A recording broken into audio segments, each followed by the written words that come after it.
Words placement in sentences. These can cause subject-verb agreement confusion. As you know, I ended the first introductory slide at this point. This is the confusion. So, word placement in sentences. If you just don't recall the rule, so you just arrange the subjects. Just suppose if you are little bit doubtful about the rules, then do one thing, just make arrangement in the subject. You place the words in a way so that it seems correct, right?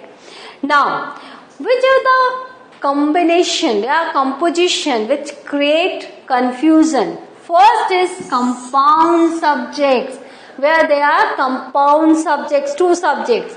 Then group noun subjects, plural form but singular meaning subjects, and indefinite subjects. So in this slide, in this session, we will clear all these doubts. Now, subject-verb agreement problems that can result from word placement in sentence. Word placement in sentences. And how it results, how it comes, the problems, how it comes. If you arrange in a way, so you will get that difficulty. For example, 4 main problematic this subjects is there. Prepositional phrase. In the prepositional phrases, you will get confusion. In the clauses beginning with who or that or which. Sentences beginning with here or there, and questions. Right? So these are the things in the word placement in sentences.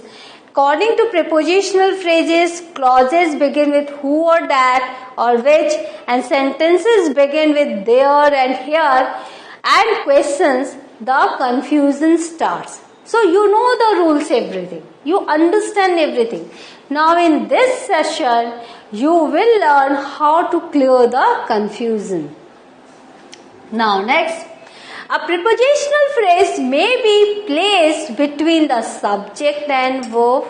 See, prepositional phrase, when it is between the subject and verb, the boy at the door is my cousin. Now, the boy, the door. Two subjects, but at the door is a prepositional phrase, but your subject is the boy. So, verb is singular. Prepositional phrase may be placed between the subject and verb at the door.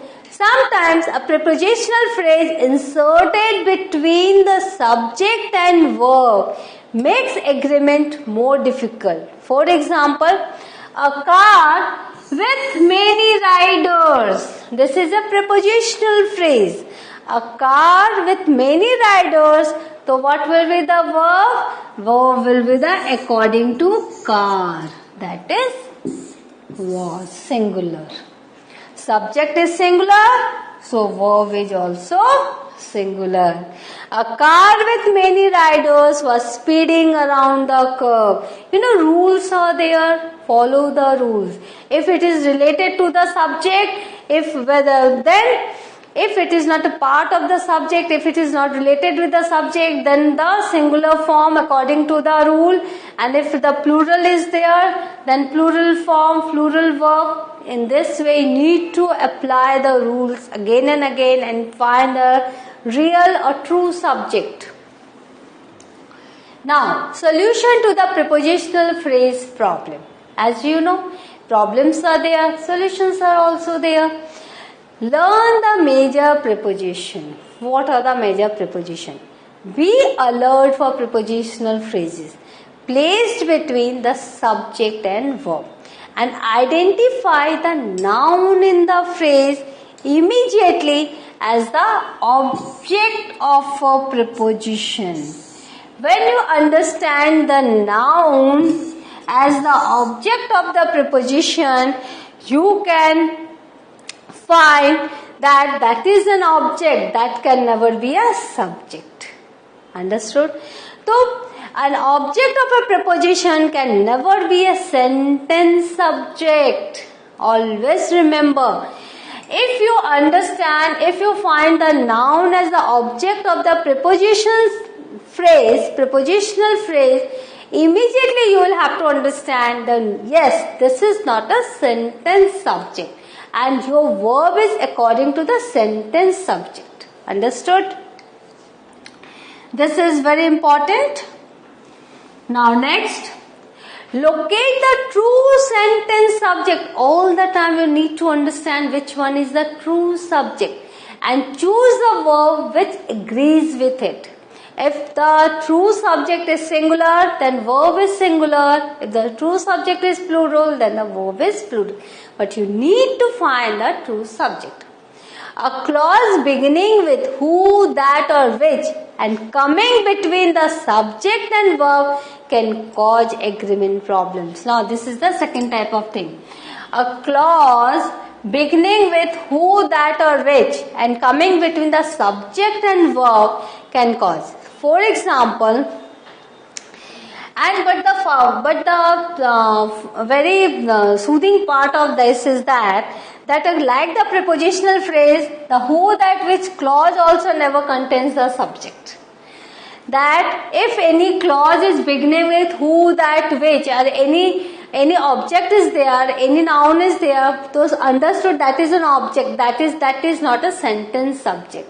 So this is a very understanding and very relaxing part of this. Like the prepositional phrase, the clauses who, that, which clause never contain the subject. So that is not the sentence subject. For example, a dog that is loyal deserves love of the honor. So, dog deserves. This is subject, this is verb. Dogs that eat crunches, dog, subject, lives, verb. Plural with plural, singular with singular. That is loyal. No subject is there in that clause. No subject is there in this. That is loyal, that eats crunches. Understood? So, you can understand the true subject. Now, to avoid subject agreement errors, identify who, that, which clauses immediately. Locate the true sentence subject and choose a verb that agrees with it, as it is written in the earlier slide also. When a sentence begins with there is, there are or here are, the subject and verb are inverted. The inverted, that is opposite. The verb in such construction is obviously, the verb is according to the subject is or are, but the subject does not come before the verb. The subject does not come before the verb because there are many girls. Remember rules here and there.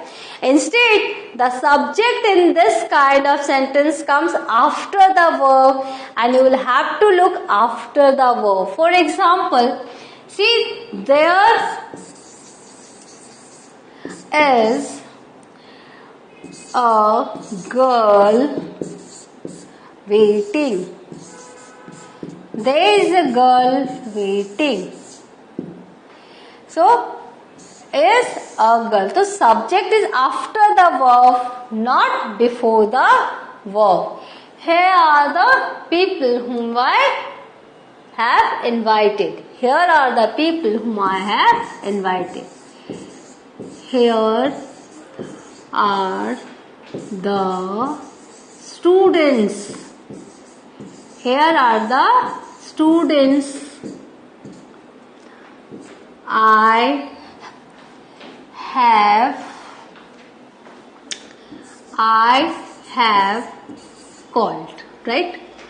See, I can write here I have called. Here are the students I have called. So the subject is after the verb.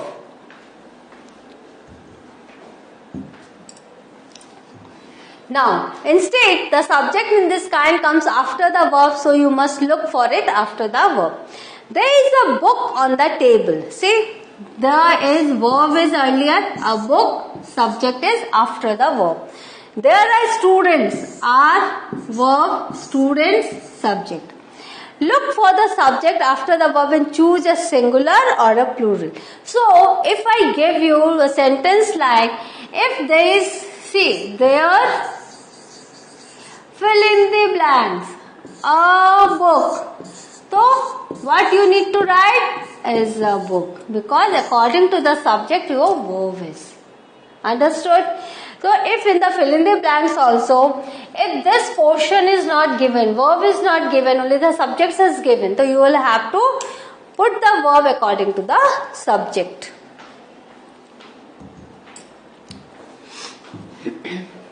And finally, sometimes creating a question will cause subject follow the verb as well. Here, identify the subject and then choose the verb that agrees with it, singular or plural. For example, do you like study? Do you like study? Here, you see, with you and I, that rule doesn't apply with subject and verb, so you is here. Here, does he play? So, if this is not given, he plays given, so you need to write does. So this is also a little confusing, but if you know the rules, if you know the subject and verb agreement, then you can correct it and you can write it correctly. What is the problem? Say after that, verb is earlier, problem is, subject is after. Where are your parents? Verb is here, parents, subject. How much sugar is added to water? Say sugar is added to water. How many people are interested? So with the question you are saying, sometimes it is confusing, but if you know how to frame questions, it will become easier for you. So what have we learned? We have learned the arrangement of the subject and verb so that we can avoid the mistakes, the errors, and we won't get confused. All the confusions are cleared in this session. So whatever the confusion do you have in your mind while doing this subject-verb agreement, go through this slide, understand this, and then correct yourself by reading a lot of English books, English articles, whatever you find in English. You will see the correct rules, and all the rules now you know. Understand that and then avoid mistakes. In the next class, I will come with some new grammatical lessons. Till then, go through the slide, go through it again and again, learn the rules, apply the rules, and revise it. Till then, have a good day. Thank you.